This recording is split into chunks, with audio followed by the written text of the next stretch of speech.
La fille dirigea son pied vers la chaussure, et fit une marque. Puis, elle coupa avec précision.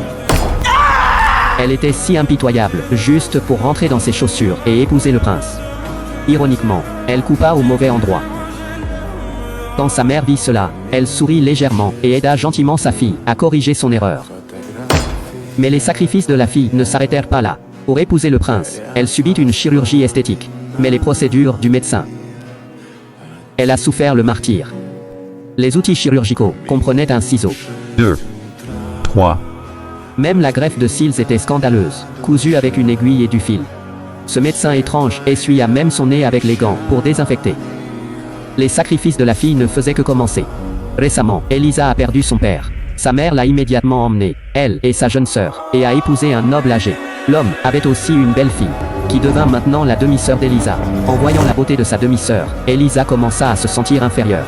Cet après-midi-là, sa mère et le vieil homme se sont mariés. Ce soir-là, toute la famille a dîné joyeusement.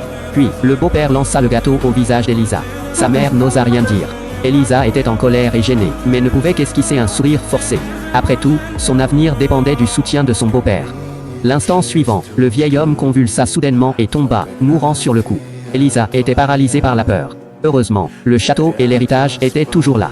Cependant, quand Elisa alla apporter de la nourriture à sa demi-sœur, elle découvrit que son beau-père avait épousé sa mère parce qu'il était récemment en faillite. Elisa courut chez elle pour prévenir sa mère, seulement pour voir la maison remplie de créanciers.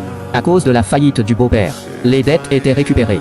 Non seulement les terres et le bétail étaient saisis, mais même l'argent de sa mère était pris. Sa mère était désespérée et s'effondra.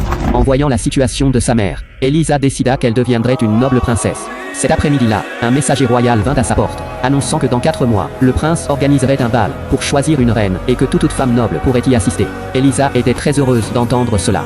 Maintenant, elle était aussi une fille noble et pouvait assister au bal.